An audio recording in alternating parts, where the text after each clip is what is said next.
Hi ಸ್ನೇಹಿತರೆ, ಎಲ್ಲರಿಗೂ ನಮಸ್ಕಾರ. ಪ್ರೀತಿ ಅಂದರೆ ಏನು? ಕೇವಲ ಕೆಂಪು ಗುಲಾಬಿ ಕೊಡೋದ ಅಥವಾ ಜೋರಾಗಿ ಐ ಲವ್ ಯು ಅಂತ ಕಿರ್ಚೋದ? ಅಲ್ಲವೇ ಅಲ್ಲ. ಪ್ರೀತಿ ಅಂದರೆ ಚಳಿಗಾಲದ ಮುಂಜಾನೆ ನಮ್ಮ ಅರಿವಿಲ್ಲದೆಯೇ ಬಂದು ಕಿವಿಯಲ್ಲಿ ಗುನುಗುವ ಒಂದು ರಾಗವಿದ್ದಂತೆ. ಅದು ಮೌನದಲ್ಲೂ ಇರುತ್ತದೆ, ಸಣ್ಣ ಜಗಳದಲ್ಲೂ ಇರುತ್ತದೆ. ಇಂದು ನಾನು ನಿಮಗೆ ಹೇಳ ಹೊರಟಿರುವುದು ಆಕಾಶ್ ಮತ್ತೆ ಭೂಮಿಕಾ ಎಂಬ ದಂಪತಿಗಳ ಕತೆ.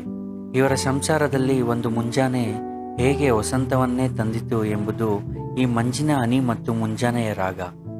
ಆಕಾಶ್ ಒಬ್ಬ ಬ್ಯಾಂಕ್ ಮ್ಯಾನೇಜರ್. ಅವನಿಗೆ ಸಂಖ್ಯೆಗಳ ಜೊತೆ ಆಟಾಡುವುದೇ ಬದುಕು. ಆದರೆ 10 ವರ್ಷಗಳ ಹಿಂದೆ ಆತ ಹಳೆಯ ಕಾಲೇಜು ದಿನಗಳಲ್ಲಿ ಅದ್ಭುತವಾಗಿ ಸಿತಾರ್ ನುಡಿಸುತ್ತಿದ್ದ.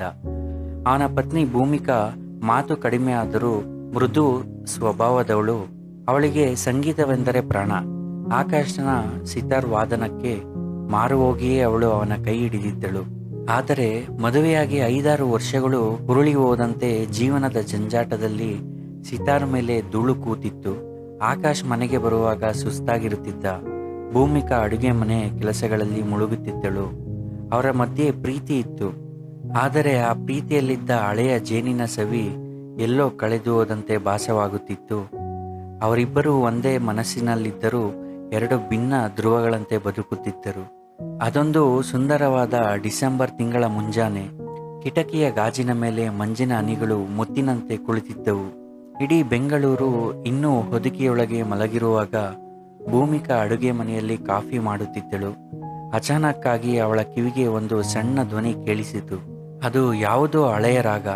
ಆ ಸಂಗೀತದ ರಾಗದ ಜೇಂಕಾರಕ್ಕೆ ಭೂಮಿಕಾ ತನ್ನ ಕೈಯಲ್ಲಿದ್ದ ಕಾಫಿ ಲೋಟವನ್ನ ಅಲ್ಲೇ ಬಿಟ್ಟು ಅಜಾರದ ಕಡೆಗೆ ಓಡಿ ಬಂದಳು. ಅಲ್ಲಿ ಕಂಡ ದೃಶ್ಯ ಅವಳ ಕಣ್ಣಲ್ಲಿ ನೀರು ತರಿಸಿತು.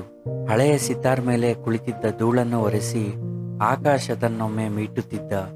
ಅವನ ಬೆರಳುಗಳು ಸ್ವಲ್ಪ ಕಂಪಿಸುತ್ತಿದ್ದವು.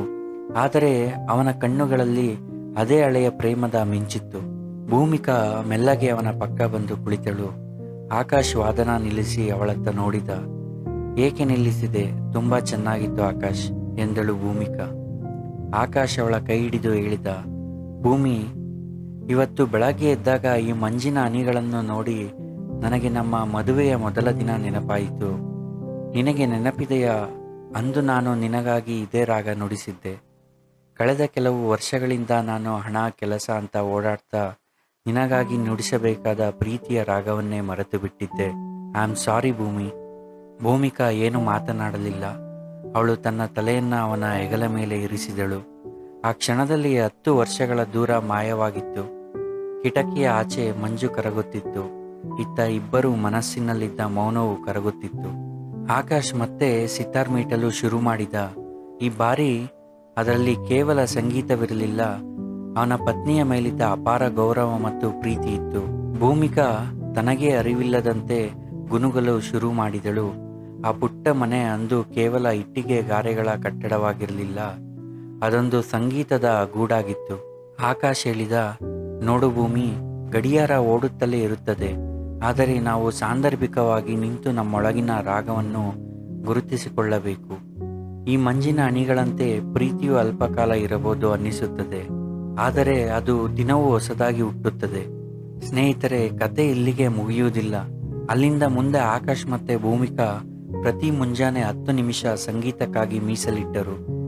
ಜೀವನದಲ್ಲಿ ಏನೇ ಕಷ್ಟ ಬಂದರೂ ಮನಸ್ಸುಗಳ ನಡುವೆ ಪ್ರೀತಿಯ ರಾಗ ಜೀವಂತವಾಗಿದ್ದರೆ ಯಾವ ಮಂಜು ನಮ್ಮನ್ನು ದೂರ ಮಾಡಲು ಸಾಧ್ಯವಿಲ್ಲ. ನಿಮ್ಮ ಜೀವನದಲ್ಲೂ ಅಷ್ಟೇ. ನಿಮ್ಮ ಸಂಗಾತಿಗಾಗಿ ದಿನದ 5 ನಿಮಿಷ ಮೀಸಲಿಡಿ. ಅವರ ಮಾತನ್ನು ಆಲಿಸಿ. ಆವಾಗ ನಿಮ್ಮ ಸಂಸಾರವು ಒಂದು ಸುಂದರ ರಾಗವಾಗುತ್ತದೆ. ಈ ಕತೆ ನಿಮಗೆ ಇಷ್ಟವಾಯಿತು ಎಂದು ಭಾವಿಸುತ್ತೇನೆ. ಮುಂದಿನ ವಿಡಿಯೋಗಳಿಗಾಗಿ ನಮ್ಮ ಚಾನೆಲ್ನನ್ನು ಸಬ್ಸ್ಕ್ರೈಬ್ ಮಾಡಿಕೊಳ್ಳಿ. ಧನ್ಯವಾದಗಳು.